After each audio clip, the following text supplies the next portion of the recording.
All right, guys, welcome to Lolz. RikkiDee knows the RBX 88 rule, which is you're not allowed to come on the show unless you've won a Millie Maker. RikkiDee, of course, qualifies. Hey, I won last night too. You won a Millie Maker last night? Oh yeah, a little different. Yeah, only 11 grand, but you know, this is like a Davis Maddock winning the Millie Maker, where you chopped it with 400 people. Yeah, he chopped it with me, and so. Wait, you won the Millie Maker too, Brian? Everyone did. Wow. Congratulations. I can't believe it had like, who was it? Bryn Forbes? I was surprised it was that chopped up. Yeah, 7% owned. That's a big field for NBA Showdown. Yeah. Well, Ricky, I had tried to get you on some of my GPP shows. I think I tried back-to-back years, and then I was ready to throw in the towel. I don't think I was going to come back to the well. I couldn't stomach that rejection. And then lo and behold, you say you want to come on Lolz. Yeah, you know, maybe you finally broke me. Your content is so overwhelming on the internet that like I can't avoid you. And so I just got like entranced by everything you do. And I think I just finally came around to the idea. That's what I'm doing. It's just the hypnotism. That's how I got Shane Battier coming on the stream tomorrow. It's just you're just unrelenting. We're stoked to talk to you. I imagine I didn't even know you were a Lolz viewer because you hadn't really interacted with us a ton, but it sounds like you've been watching a decent amount of shows. Yeah, a few times. I have a bias against pretty much every tout, and especially Brian here has been a rival of mine for years. You know, you just kind of hate every one of your rivals too. So, but then I watched this one you guys had on with the whistles, and I've been intrigued by that guy for a while just because he's just come out of nowhere and starts destroying the games, and I hate him. So I started to listen to it, and I thought it was a hilarious show just because I don't know. I don't want to say too much about that show, but I just found you guys pretty funny in the way Brian was sort of attacking him. I was like, okay, I kind of respect the way that you guys are running this rather than just like a kind of standard, play by, pay by numbers stuff. So, and then I just started kind of catching you guys every now and then. And I was like, all right, these guys aren't so bad. So I'm here now. I will say, I mean, that's not necessarily how I would have scripted the interview or wanted it to go when we invite someone on the show, but it has now become a cult classic, I would say. Oh, good. Yeah, I was wondering about that. I don't know if I would call myself a tout exactly. No, I don't. Yeah, exactly. But you're a rival, so I kind of just hate all of you. Did you play poker back in the day? Yeah. I mean, I'm kind of an old school boomer type. I played poker in the early 2000s. Been living the indoor grind life for gambling life for like, I don't know, 15 years. I wasn't like hugely successful in poker. I kind of transitioned. Actually, it's kind of funny. Like, oh shit, Domingo German scratch. Yeah, I transitioned to DFS literally like the day of Black Friday from poker. Like, I had been in contact with the guys who now established the run, who came from the poker world as well. And we started like a competing DFS site with like, this is before DraftKings existed. But so we all just kind of transitioned out of poker around Black Friday, and then was doing this website. It was called Draft Day. And then that we sold that, and then we just kind of became players, and that's the rest is history. And so you are, I won't dox you, but it does seem like, is that like a backpack behind you? Are you ready to like go on the lam if this interview just goes south there? Yeah. What's it called? A bug out bag, just in case, there's like a nuclear threat or something. Yeah. You gotta, when you come on Lolz, anything could happen. I don't know what that is. It's a cover of some sort. So I know I've seen tweets from you in the past that you retired from NBA DFS, correct? Yep. That's right. It's actually kind of bittersweet because like I really liked NBA DFS. There's a lot of like nuance with the projections. You can really, beat people who are just using like, Basketball Monster or whatever, I guess that doesn't even exist anymore. But I just found like the amount of work it ended up being for the results it was just coming way too much, and you just never get a break during the year. So I just kind of hung my whatever up for that, but I do miss it. Yeah, you put your optimizer in the rafters and you stare at it on the slates. So what is because I'm a DFS poser now. I haven't been playing hardly anything except NFL. What are you? It sounds like you're playing MLB tonight, right? Yep. I play MLB every day. I love MLB. It's like the purest DFS sport out there. Not much nuance, but it's a fun little ownership game. And then I kind of dabble in golf just because it's, a good gamble, but I've never won anything in it. And football is obviously the number one, but I don't really dabble in too much else. I kind of try to keep my mental health as like stable as possible these days. I'm trying to do less gambling and stuff like that. So that's what's going on. So, and you've notoriously been, and you've already admitted, very, very anti-tout. Is the tout stuff, is that bee still in your bonnet? Has it simmered down a little bit? Are you more zen now? What's going on? Yeah, I'm definitely getting on the more zen side. I mean, a lot of I've had a big kind of semi-transformation the past few years. Like the gambling stuff, I kind of feel like was driving me insane. And I was a lot of the times taking it, I just hated touts because I don't know, just there's a lot to hate about them, but I really didn't see sort of the benefit that they were bringing to the industry. And also most of them aren't very good anyways, and they're giving bad advice. So I don't really care about what they do in that regard. The only one I really dislike strongly still is Osimo, because I'm not sure why he's doing what he's doing,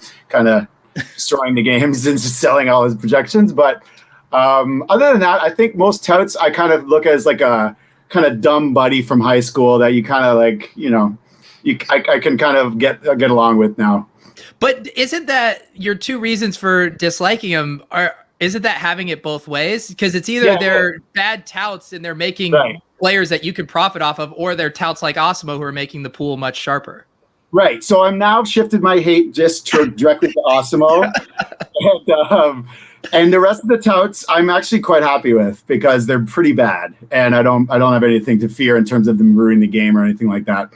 But yeah, so that's where I stand right now. And I'm kind of buried the hatchet internally about my anti-tout stance. So really quick here, Jermaine was scratched, but in this Houston-Oakland game that's starting in 2 minutes, you can't switch to them anyways because of the salary difference. So we can worry about it after the show. Did you see any of our shows where we talk about touts and like how me and Pete kind of feel about it? We basically feel the same way. Yeah. Okay. Cool. Like in the terms of like they're not too threatening, but you're not like in love with them. Oh, I meant Pete and I feel kind of the same way. No, like we don't really care at all. Like if you want to listen to somebody like, and with a few exceptions, maybe if they're like causing, committing actual fraud, like, I don't know, Vegas Dave, let's say, or hitting on underage women, stuff like that.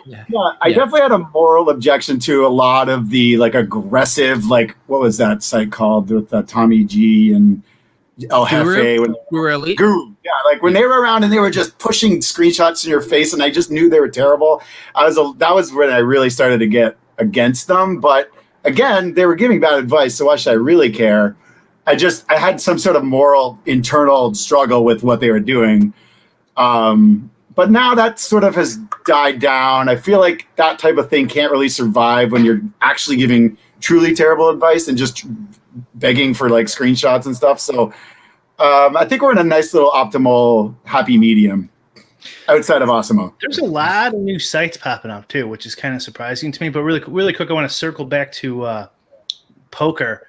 With the way you feel about other DFS players is how I used to feel about the other poker players. Like that was my living, and I hated those motherfuckers. I know those that would just check raise you, like you'd be like, you got nothing and all this. I'm just trying to think of some Polyballer. Do you remember him? He was was he playing Einstein's nephew or whatever? And he would see that like 100% of the time. It's like, fuck you, Polyballer. Just raised every fucking time. What was the one guy? Greggy was always the one who killed me. He ended up winning the World Series. I can't remember his name. Oh, that would hurt. Yeah. That would hurt. Yeah, eventually when guys started like getting on TV and stuff, I'd be like, I remember my brother's ex-girlfriend was like, oh, he's cute. I'm like, no, he's not. He's not fucking cute. It's like, chill out. Yeah, I think that's why ultimately I was a terrible poker player. I had like very little emotional control, especially back then. And like, I mean, I was decent, but I would just get my B game and C game was just terrible. But with DFS, there's so much less of that like in your face, like emotional requirement that I think that people like me are much more suited towards it. Me too. I was the same way. I don't, but I don't care that much. The whistle goes woo is kind of pisses me off. I know. Clearly, Brian. Yeah. We've been doing this a long time, but not nearly like it was with poker and with Alex. Like I like Alex. Obviously, we have him on the show and stuff. Yeah. I mean, I really do wish he would give away shitty information. I know. I've met him a bunch of times. We were like somewhat a colleague, I suppose. We've had a little bit of a rift here and there, but we've talked a lot at live finals, and he's obviously a really nice guy. I mean, I think I really do think he kind of wants to just help people, get better, like imagine that.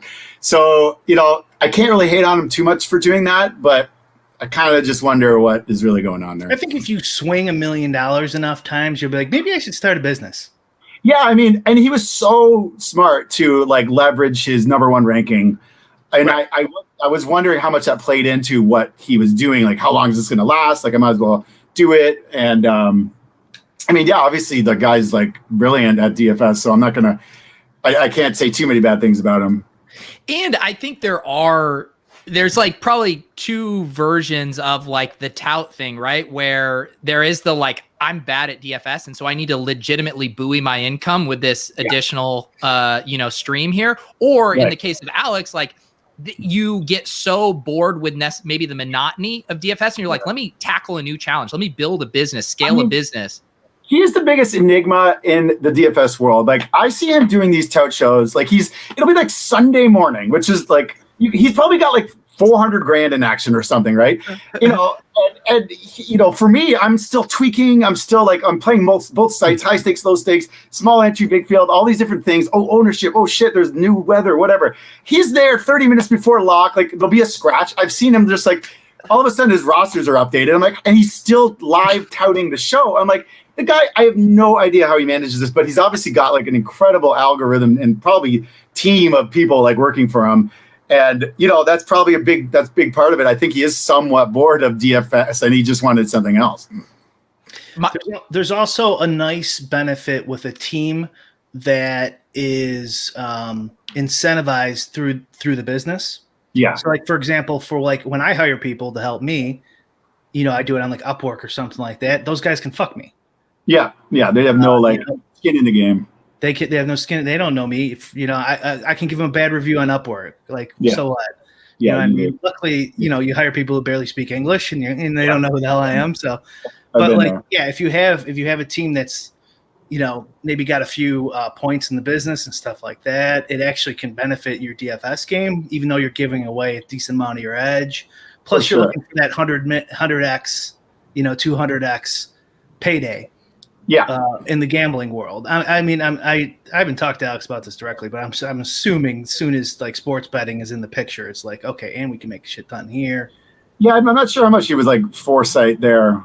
But I can't imagine 100x, 200x isn't in his brain. It's a big part of it. Yeah, maybe. I mean, I don't know. I honestly feel like his primary goal was like, he kind of I kind of think he likes being like a sort of in the spotlight, a tout, talking sports. I mean, I think a lot of touts like who get into what you guys are doing, they have that in them generally, like maybe they want to make money, maybe they want to, help people out. But like a big part of it is sort of just being like a personality and like having some sort of clout.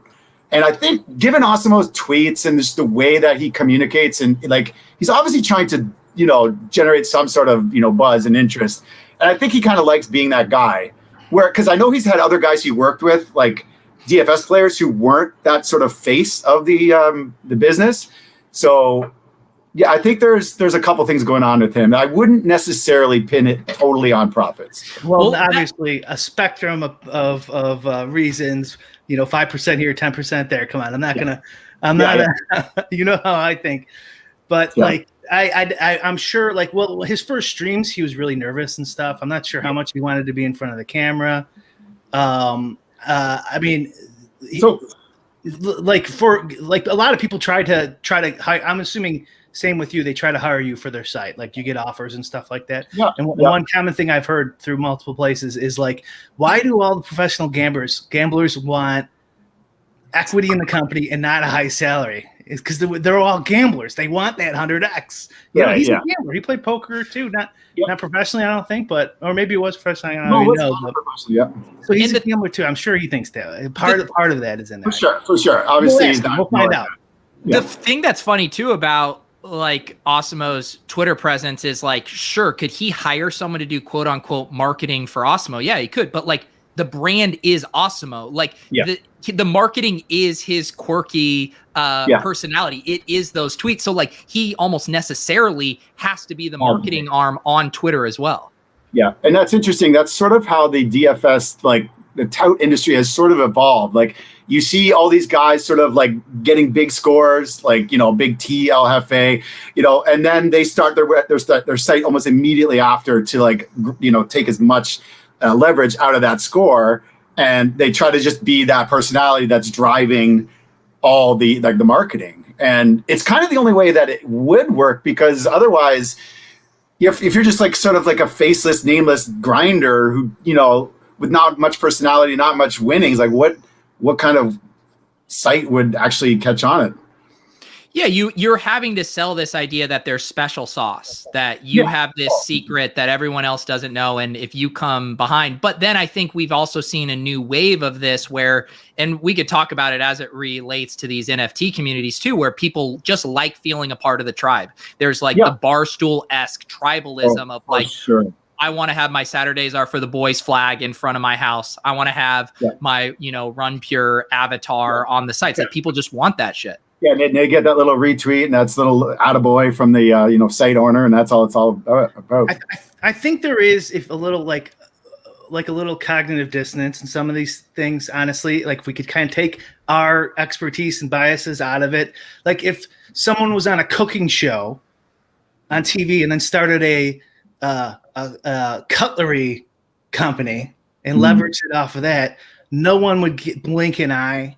There's a lot of this stuff too with like, if you monetize your career like Pete's doing or something like that, people will give you shit, but it's like, but they'll sit and listen to Joe Rogan read 10 minutes of ads before 100 minutes. I like Joe Rogan. I'm not saying anything, but if you fucking like put an ad on your podcast or something, like you fucking sell out. What the fuck? You know what I mean? I feel like that, like in such, we're so like heavily involved and know so much about this stuff that it, like you might give a little where you wouldn't taken out of context. Yeah. I mean, I think that's been a big part of my like sort of DFS personal growth journey, is like recognizing that a lot of things are successful. And even like for a long time, I couldn't even understand why people would play certain plays. Like I couldn't get in their head. And like, I think we get lost in our own little bubbles and like your little, chat groups and stuff about what's optimal. And then you start thinking like everyone's thinking like that. And then you get all cynical about people who don't. And like this, when the tout world evolves that you don't understand, it sort of just becomes this weird like disconnect between your understanding and reality. And I think being a good DFS player, any kind of gambler, is really coming to terms with the whole spectrum of the industry that you're in and understanding that people are different than you and that it's very often very different than you, and understanding those differences is the key. Yeah, and as Carl says here in the chat, DFS, lonely grind. It's fun to commiserate and celebrate with other people. I don't want to put words in your mouth, Brian, or you, RikkiDee, but like I assume partly, Brian, why you wanted to do this show with me, over a year ago was this same idea. Like it is probably very lonely to be at your desk, all this stuff all the time. Ricky, I'm sure the reason you're on here is you want to shoot the shit and actually. Exactly. I was literally like, well, these guys actually, I kind of just like the natural flow of what you guys are doing. And yeah, the worst feeling in the world is like when you're going through a downswing and, maybe you could complain to one guy or another, like, oh my God, if this guy got a home run, I would have won, and blah, blah, blah. No one gives a shit. Like literally, even your best DFS friends, they'll give you like, oh, damn, but they don't understand that pain, and you're living through it day by day and you got to get through it and wake up. It's the loneliest, saddest existence when you're going through a gambling downswing. And yeah, like having these sort of outlets to commiserate that guy nailed it on the head. It is just, that's a very good benefit. You just said though, right before that, you were in a chat room. Is there a secret RikkiDee chat room? No, you have your own Discord, Ricky? No, just a couple guys I talk to, just like shoot like ideas off of for projections or whatever. There you go. Collusion. Yeah. No. Yeah. And so what is, do you still make your full-time living playing DFS? Do you have any other kind of gambling endeavors you're mixing in, or are you still full-time DFS? I'm a full-time Dogecoin trader now. Yeah. How's that going?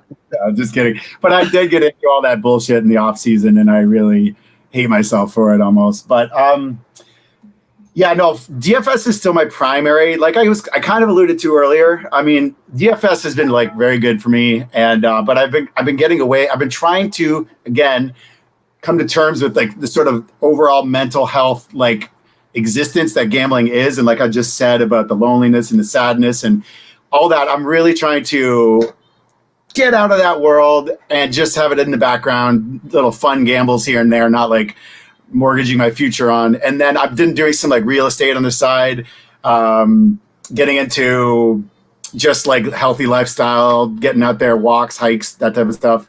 Just trying to like reinvent myself sort of. Yeah. Go ahead, Brian. Sounds like people are having a problem watching the stream. Yeah. No, I don't. Mine's working, but yeah, try refreshing. It sounds like maybe a YouTube thing. Yeah, I don't know. It seems like it's working, so who knows? Okay. Yeah. So real estate. Yeah. Are you into this whole thinking about, are we in a bubble? What's inflation? What's going to happen with inflation? Do you think about these things at all? Yeah, I'm into that world for sure. I mean, it was impossible to escape in the the pandemic. Everyone just became a crypto trader. Everyone became a stock trader. Everyone's like trying to fight inflation, and I went down that path too. I even bought a fucking dinosaur. I got into the the crypto as some sort of hedge, but like whatever. We made our little money there, and I think it's like it was a pretty crazy little ride there we all went through. But yeah, I mean, I definitely, I'm very much thinking of those things in the background. Do you have a thesis? What's going to happen? A guess? Personally, I actually think the inflation, meme is a little overblown in the sense that like everyone pretty much assumed that there was going to be this massive. I mean, I'm not going to sit here and pontificate as if I'm some economist, but that's my job. Yeah, I think what we ended up seeing in terms of the real inflation that came through so far versus like what everyone expected, like 20, 30, 40% or something, like that hasn't really materialized yet. And I think most people who are very, unsophisticated are going at it from a very uneducated angle. So I think there's probably a little bit, there's not a lot of edge chasing the inflation game anymore. Yeah. Got Taylor KB in the chat saying it's actually deflation season. Yeah, Taylor and I are good buddies. We talk about this all the time. He's a big deflation guy. If it wasn't for Taylor, since he's watching, if it wasn't for Taylor KB, I wouldn't be here. 100%. Yeah, I would agree. I would agree with that. Yeah, he took us down that poker. I watched his video, one of his first videos, and it was like a free one. He was doing like promotion right when they first started, and he was playing heads up, and he refreshed. Right, he like lost a hand. You know how you auto refresh and top off. He had like 30 grand or something. Yeah. Maybe 40 grand, and I was like, "You can make 40 fucking grand." Yeah, I just remember him like raising like Queen suit 7 suited from the cutoff. I'd be like, "Holy shit! People are crazy!" Like I'm totally missing this game. And he definitely started to get my mind into it. He 3-bet without aces. Yeah, exactly. This maniac. Yeah. What? So what was he was live streaming all of his poker sessions?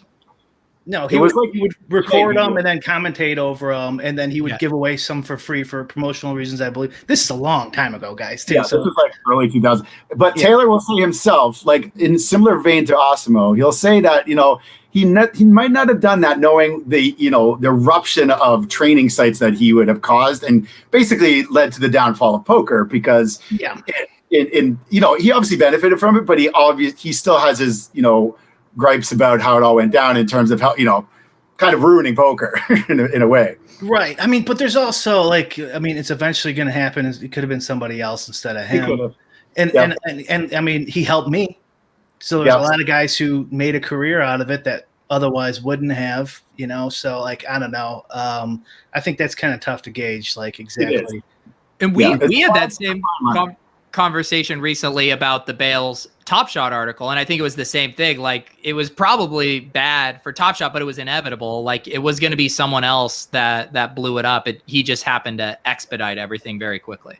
Yeah, what's your take? I mean, I obviously I think we all found out about Top Shot the same day, and it's it seemed like it literally went from nothing to 15x within a week because of that Bales article. But I mean, I don't know what was driving what there, but that was an incredible. I was thinking about that yesterday. I caught a little club Top Shot, and I'm like, I think it was all us.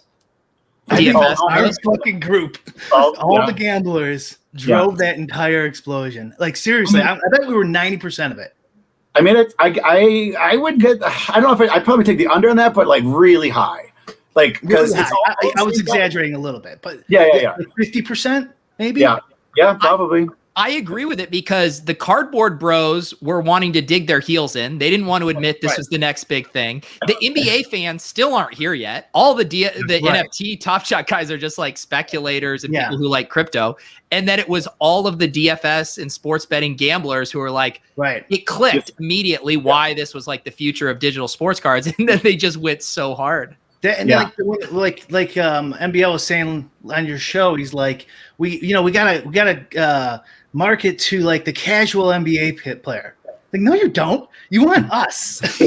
We're the ones with dumb money. You know what I mean, and willing to gamble and blow this market up to get all the normies interested in this free EV and shit. And it's all about and you can start showing your huge bankrolls, just like it worked with poker, and just like it worked with DFS. You need us, the hardcore guys to get involved first, and then it needs to blow up with some sort of black swan type event, like the moneymaker thing or whatever it was, in Bale's article and something like that really catches fire once it's established among the community. LeBron does something would help. Ricky,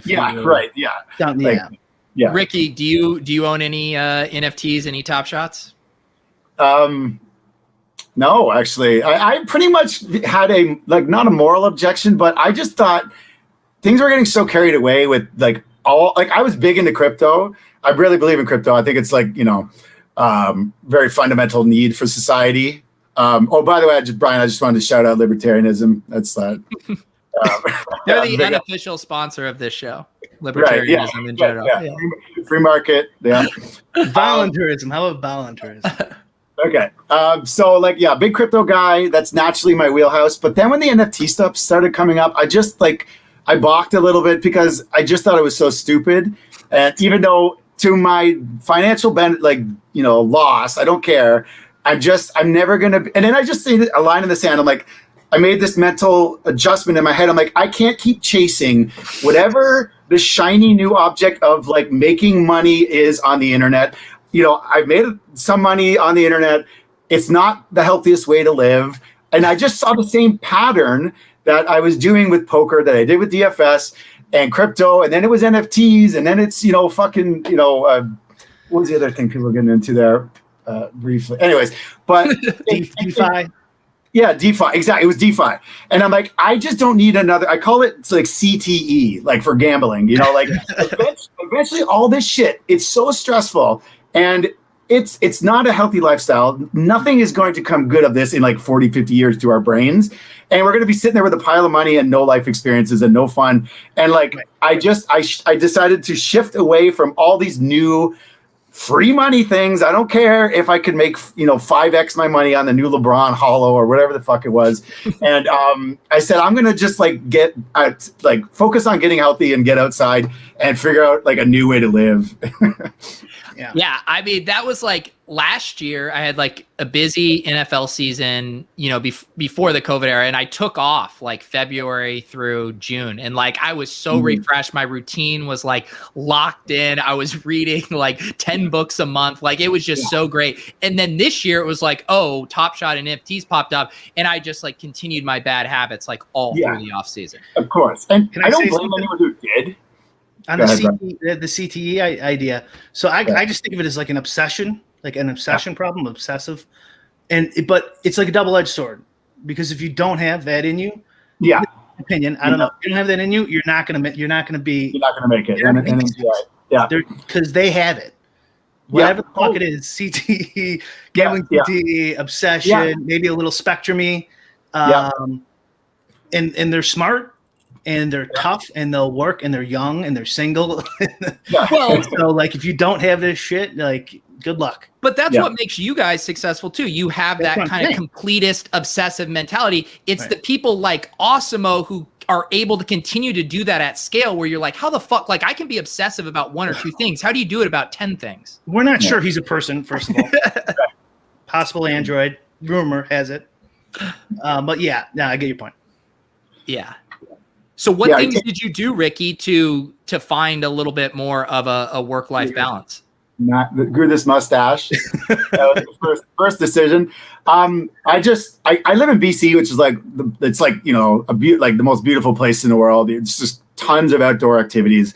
So I just basically, once like the weather got a little better, I just got my bike, started hiking, started walking, started listening to a lot of like off the grid podcasts, people like living extraordinary, like strange lives.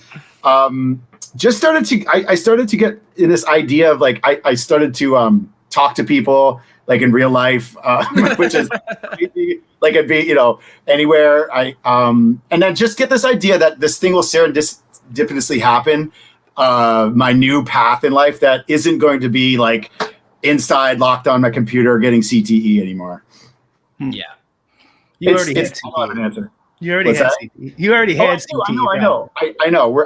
I just want to avoid like the worst case scenarios for CTE at this point. One thing too is the times are a little different. So like in 2011, Black Friday, I had to eventually realized poker wasn't coming back. I was naive back then, right? I'm like, no, they're gonna have poker tomorrow. Because you know what I mean? Why wouldn't they want to make money, right? That's logical. That's the way this stuff works. Like, a total. So I like for like a year, I'm sitting there, and then I still have the same monthly bills as a professional poker player, which is a lot. You're just blowing through. So when I got a real job, it's like shit.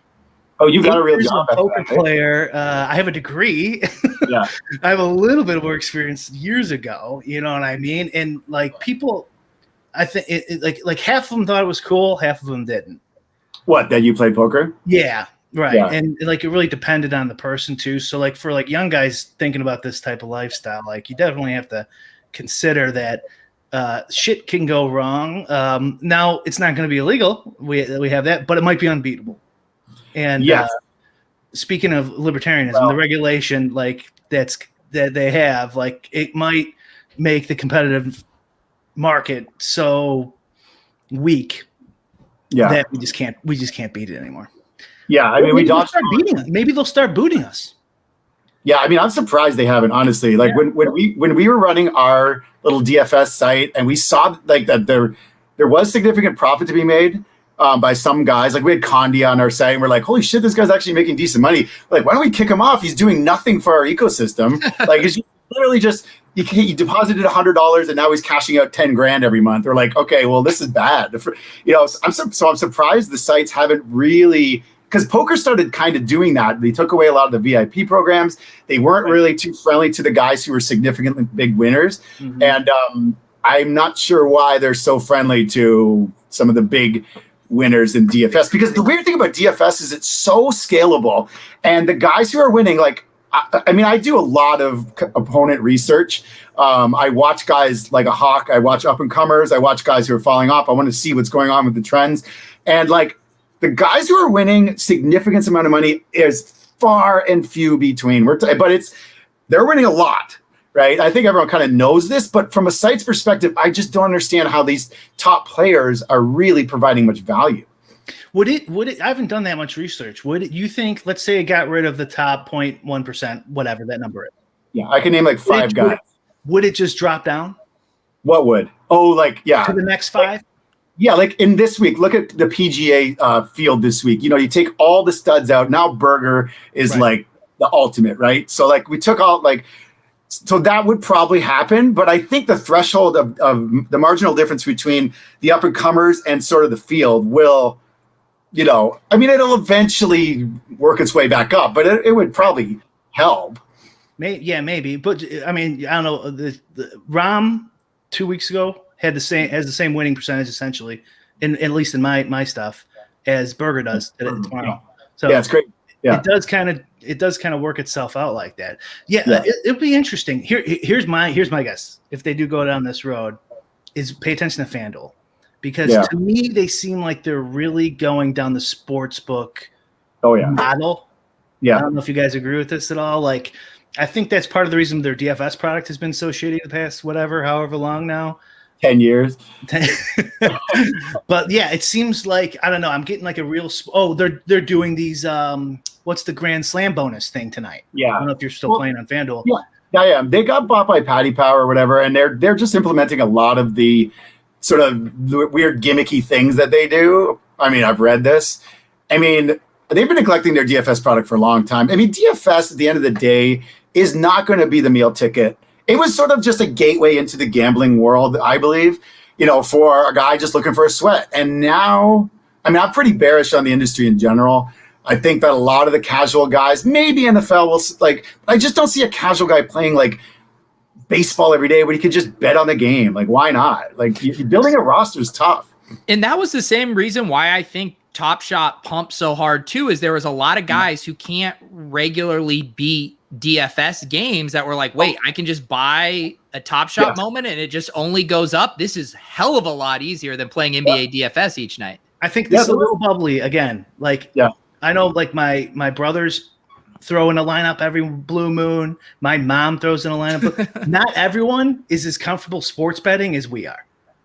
You know what I'm saying? Like, those numbers are scary to a lot of people. Like, what does minus 175 plus 3.5 mean? I have no clue what that means. And I've been trained by the media and so forth and the Puritans that you can't beat casinos. Yeah. Right. So it's like, I'm scared of this fantasy football thing I do on, my buddies play every weekend, So like, I don't know. I don't know. Like, if I think you can still get a whole bunch of casuals who are scared of sports betting like the other way. Yeah. Little do they know they have way less of a chance in DFS, but okay. Well, no, that's not true, because you have zero chance in regulated sports books because they will ban you. They will limit you. Okay. You mean like long term? I mean, most of these things, they're looking for a quick hit, quick win here and there. I'm making a side point. I agree with you. Yes. You'd much rather just bet $100 on the Bears game or something. I think there's also a psychological difference between both a casual DFS player and a casual sports bettor. The casual sports bettor just wants sweat equity while watching the game. A casual DFS player thinks they have like, oh, I know this guy's going to be great. Like, DFS allows that casual player to feel smart before the scores are ultimately tabulated, because then they get crushed. But in the moment, they feel like, oh, I know something that my opponents don't. So I feel like the motivations are a little different. Yeah, you might be right. The target market might be slightly different. There's probably some crossover. I mean, this was a big discussion when we were like, the industry was up and coming, and we're like, is this going to be like when draft? Like, we didn't really ever think DFS was going to be as ubiquitous as it became. Like, DraftKings and us, we started as like the same, and DraftKings was offering like $5,000 prize pool guaranteed, right? And that was sort of the industry standard. And I remember when it became like 100K, we're like, holy shit, like, where's this going? And then DraftKings just got all this investment money and made these million makers and really created something, which is impressive. But I'm just amazed that they got casual people to actually devote time to creating rosters and doing all this research. And it's a really tough thing for a casual guy. And then, but maybe you're right. Maybe there's just enough of those guys out there who are like, oh, fantasy football is cool. They start clicking buttons and they're like, yeah, I got a roster now. Maybe that's just how it ended up going. And don't you think too, because there's been this thing like for a while now, it's almost a meme like, oh, when sports betting gets here, like all the content's going to go to sports betting. And are the content providers and the touts just stubborn, or do they just love fantasy football? Because still, like, there's no good sports betting content out there. Like, there is actually decent DFS content out there. It's like the DFS guys don't want to make sports betting content. It's not fun to make. It's less interesting. Yeah, it's not interesting. There's no like. It's just like, oh, you guess a coin flip right, great. Like that's not very like engaging. You know what I mean? Like there's probably ways to do it. I mean, I'm not a big sports bettor, but the DFS world is just so much more dynamic and interesting. Yeah. That maybe it'll never go. Yeah, and like what can you have to, like, in sports betting you have to teach them to fish. You know what I mean? Really, that's like the only good stuff, and they do not want to give that away. Like if you ever try to beat sports betting, especially back in the day, man, it's hard to get any tips from the sports betting community.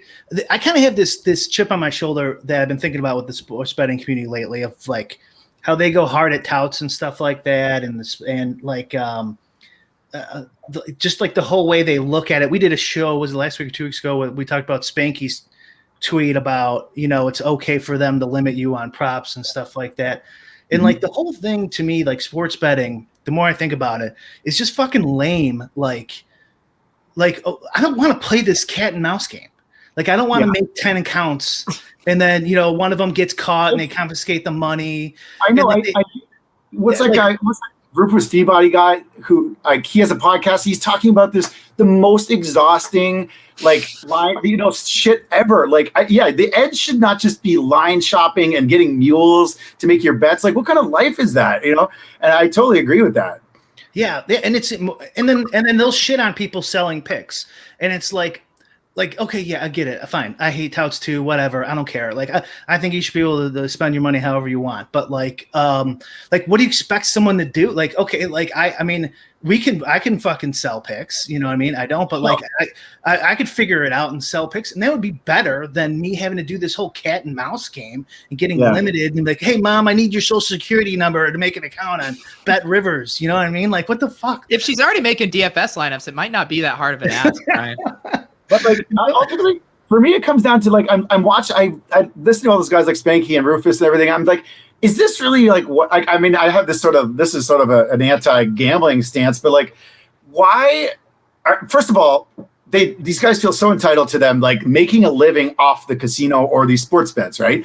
And it's and they have to go through all these hoops and everything, and it's just how much resistance do you need where this isn't going to be worth it? And I just feel like a lot of these guys get lost in this romantic idea that I'm working for myself and I'm making all this money or whatever, and it gets worse and worse and worse as the cat and mouse games increase, and and the edge gets smaller, and it's just, but then they're like frog in a boiling pot of water, and it's just I don't know. I just look at that. I just have such disdain for that lifestyle at this point. I'm just you got to get out, and we got to do something a bit better with this life.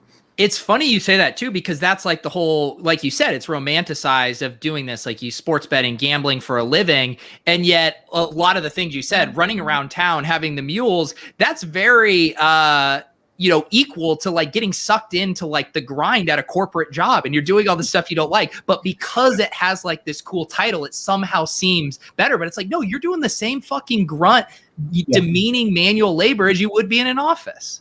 Yeah, it's not the edge. It's not a lot of these guys, the edge just becomes that, right? It just becomes optimizing that procedure. I read about these guys who literally they'd be betting in Vegas, their only job was to just line shop, and they'd get 0.5 equity, whatever, of lines here and there. I don't even know, a sports bettor, but they didn't even care about the outcomes of the game. They didn't care about knowing, giving their own takes on what was going to happen. Their entire existence was based off line shopping and finding these arbitrage spots. And it's just I just don't know how proud of you are of living that lifestyle, right? Where's you in that? You know what I mean? It's just, you're just skimming off of some, thing that you can just it just doesn't seem very rewarding. I think crypto's even worse, because crypto, it's I got in early.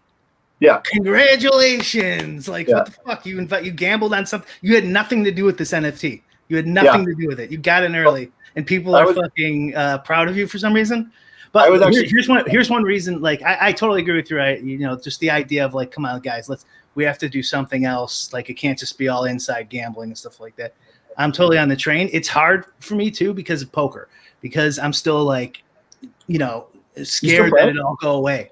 Oh, I know. Broke again, or I don't even have to get a real job. We have post-traumatic stress syndrome in our head. PTSD. Now you guys have CTE for how many years?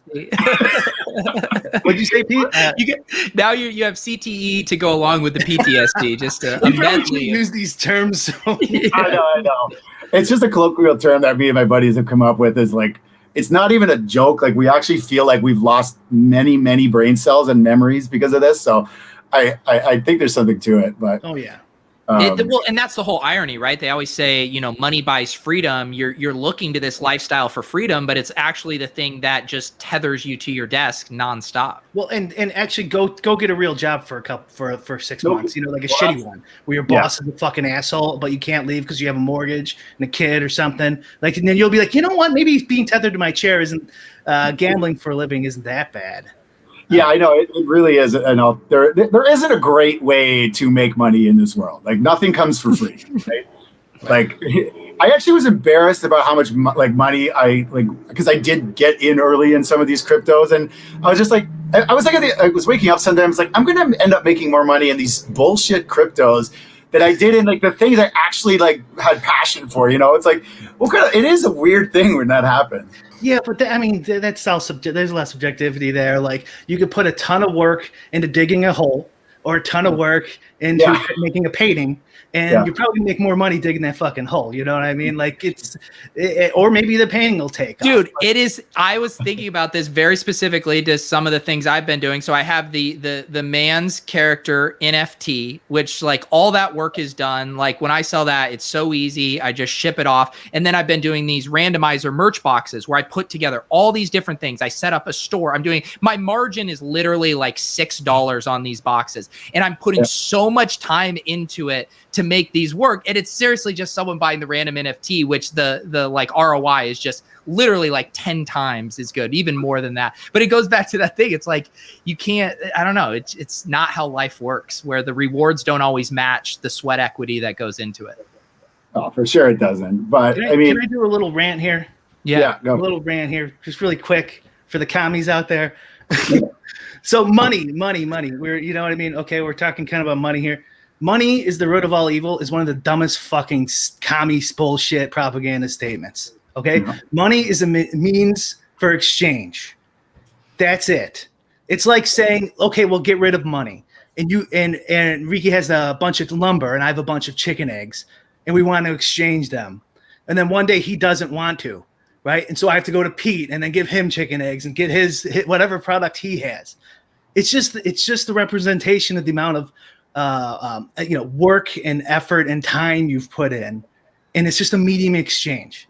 Okay, so like, there's nothing wrong with wanting a lot of of lumber for your lumber company, right? There's nothing wrong with a lot of money for your DFS bankroll, right?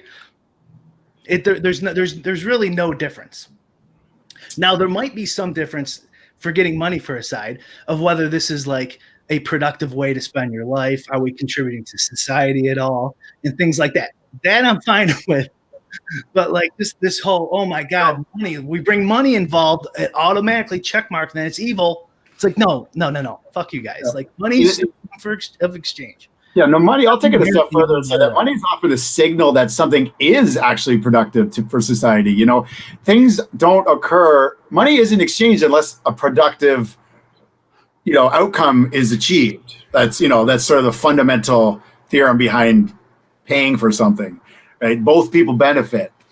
So, I think it's just more or less money isn't evil, but just like people more or less are. Yeah, I guess. I'm more in the rational self-interest boat. Yeah, for sure. Like, 100%. The butcher doesn't put food on your table because he likes you. Yeah, exactly. Right? Yeah, and that's how most people act throughout society. Yeah, rational self-interest, and we all benefit. Right. When I say things like like this like sort of money chasing lifestyle of gambling is like unproductive. I don't think like the money chasing aspect part is the unproductive part. I think just like the time spent in front of the computer and like not necessarily learning too much. Like Pete, you said like something about your NFTs and the little box thing you're doing. Like I actually kind of like dig that type of stuff because first of all, you're exposing yourself to a whole new realm of possibilities of what this is and what people like. And just like now you're involving yourself in a supply chain and you're going to get experiences that like are going to give you some new perspective, right? And it doesn't even necessarily matter how much money you're making. It's mostly just about that new idea entering your mind, getting exposure to different things and running with that. It 100%, like both of those things, like, the learning about how to do that. I've learned so much with all this, like I have my first time having a Shopify store and learning how to do the labels and the fulfillment, understanding how all this stuff works. And I'm like, I'll probably end up losing money on this first one, but I will learn so much that it will be probably a profitable experience in the long term. Yeah, that's a great perspective. That's why I'm here today. It was like, obviously, I'm not making money from this, and that's not something I even plan on leveraging in any meaningful way. But just talking to you guys and just doing something different for the day, I just thought was meaningful enough where I could, benefit it from somehow intangibly in the long run. Would you upload your consciousness to like a computer that would give you the exact sensations you're looking for? Isn't that what we already did into this life? And maybe we already are there. Who knows? But yeah, I definitely would. I mean, I don't see any reason. There's certain people who have this like angle, like, oh, I never want to live forever or something like that. I'm like, I'm not sure if nothing's deteriorating and nothing's getting worse. Why do you want to kill yourself? Why would you want it to arbitrarily end? Yeah. Well, Brian, I remember because, Ricky's been talking about finding more of that balance, getting outdoors, unplugging from the matrix. I was teasing you about not going on vacations. What is like in your head with this stuff? Is it like you just genuinely don't like those things, or are you worried to lose a step on the competition, on that thing in the back of your head? This could all go away and I don't want to lose a step. It's a combination of CTE and that PTSD, and I don't want to lose a step. And and I'm like, shit, FOMO a little bit. It's a lot of all the things you'd think, honestly. It's hard for me to not play. I'll second that thing about not losing a step. And it's the exact same reason when poker went away. And actually, I treated poker much more cavalier than I did with DFS. I was just pretty much assuming that the edge, I hadn't gone through that period of like boom and then bust and then the edge disappears and then like it gets way harder. Like I'd never done that before. So I just always assumed that poker would be like this thing that was really easy and beatable. But with DFS, because that happened with poker, with me and, it got a lot harder and I lost money and then it disappeared. With DFS, I'm exactly like Brian in that way, where it's like I've been like kicking my own ass every day, like studying my opponents, making sure that, every day my rosters make sense, like getting into the nitty gritty of my algorithms and my spreadsheets and just making sure there's no fucking spelling mistakes and anything that like shows up in my roster that I'm like, why? I wouldn't build a roster like that if I, and like all these types of things I'm constantly refining because of that exact reason. And it's like a trap in a way because you really can't compete, especially at a high level, without that devotion.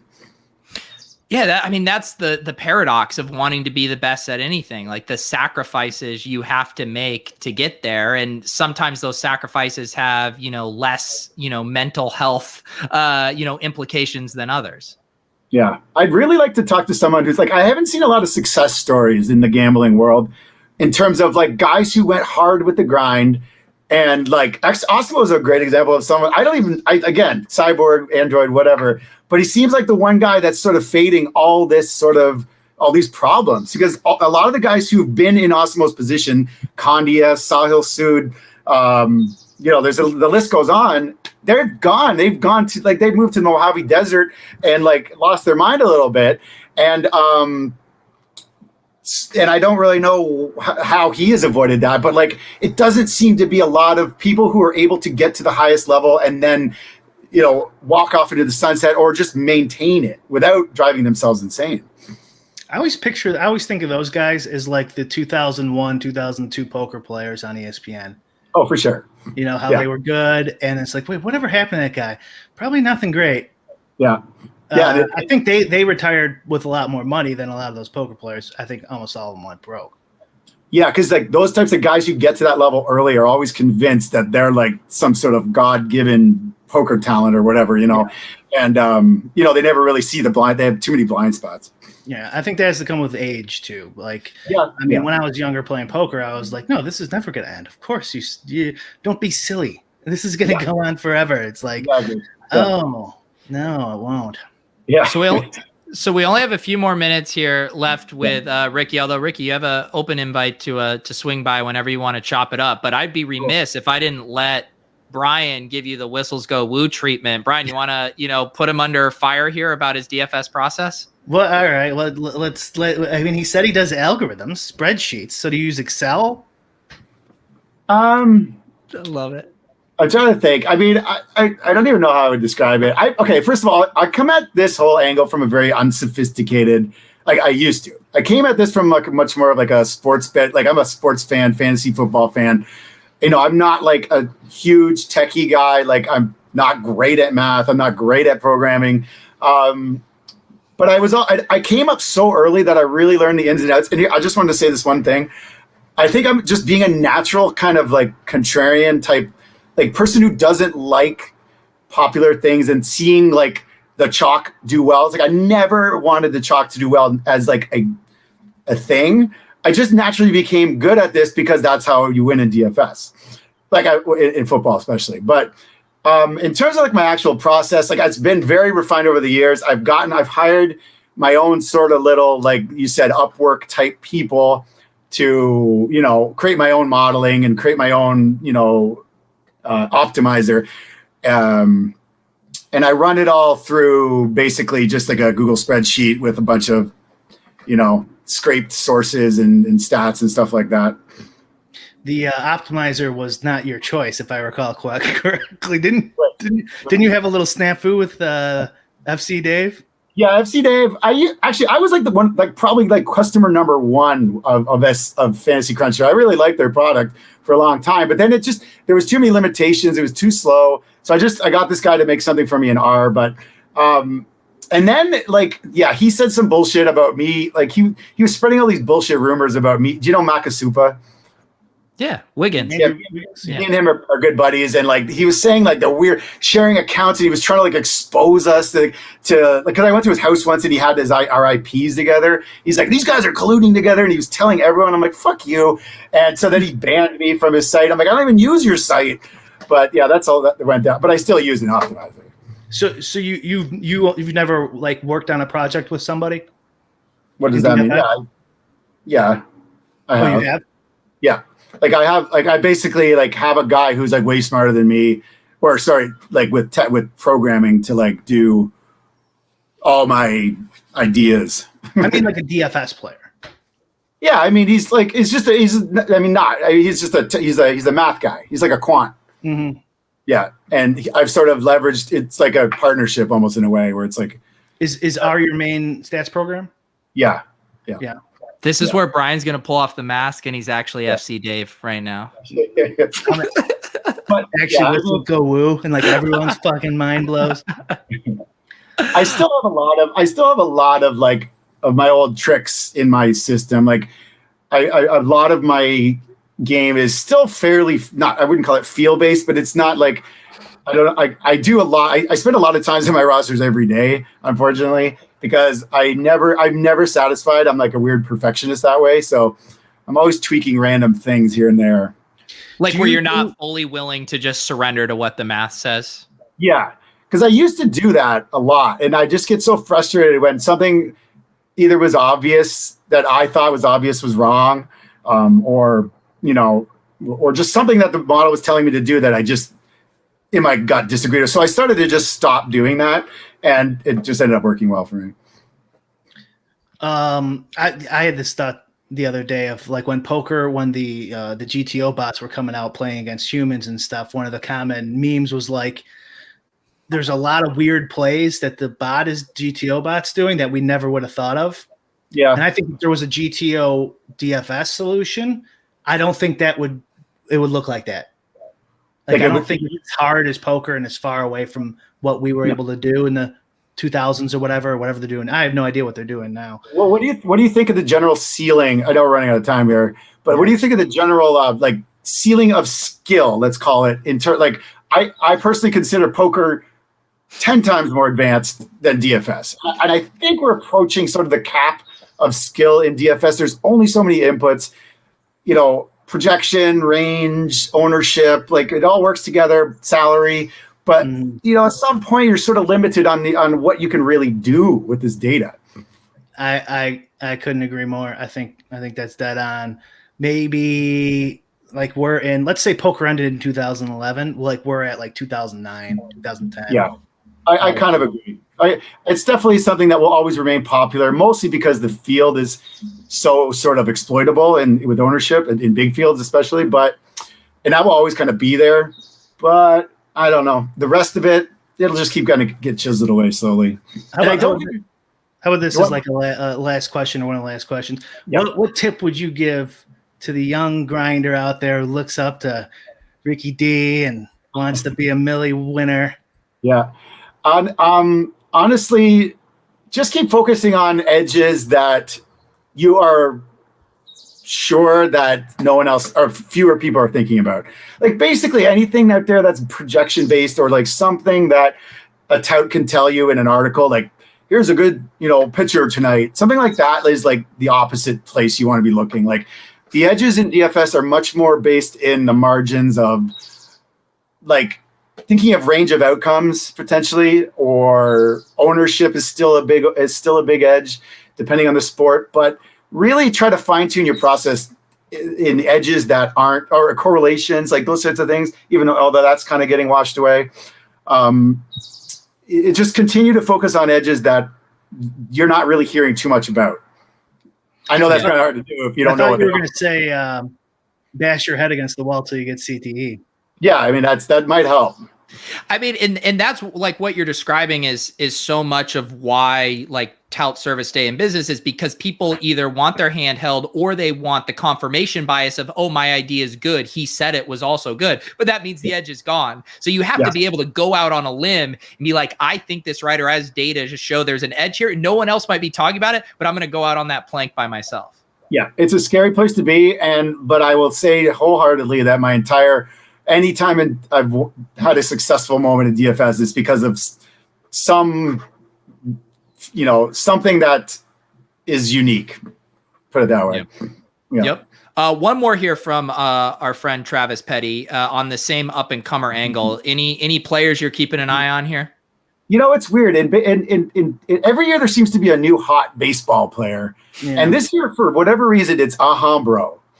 I don't know where he is just destroying it. But as far as I can tell, he's never really been a high stakes guy before. So I mean, I've got the Periscope out. I'm watching everything he's doing. I'm trying to figure out what's going on with him. And he did a stream with Blender. Yeah. A couple weeks ago. Yeah. And I'm not sure, like a lot of times when these guys go on, like I'm not sure if they're sandbagging or what, but I wasn't like, holy shit, he's doing something crazy, Right. So, it might just be another hot run. It might just be, he's figured it out to a mainline level. I don't know, but he's probably the one I've been most impressed with. All due respect, he's definitely running hot. Yeah. He's not good, not a winner, not one of the best. I'm not saying he's definitely fucking running hot. Yeah. For sure. It would be a show without Brian finding a way to cut a DFS player down. I like him. We are friends and friends on Twitter. It's just a fucking fact. I've been gambling most of my fucking adult life. I know a heater when I see one. Yeah. Rikki, I know you're not much of a plug guy, but anything you want to shout out here as we wind down? No, just shout out Outdoors and 2020. The Roaring 20s. We got to get back out living life. Fight the temptation to get on your phone and gamble more. The best thing that ever happened to us was that crypto crash. We can kind of get back to our lives.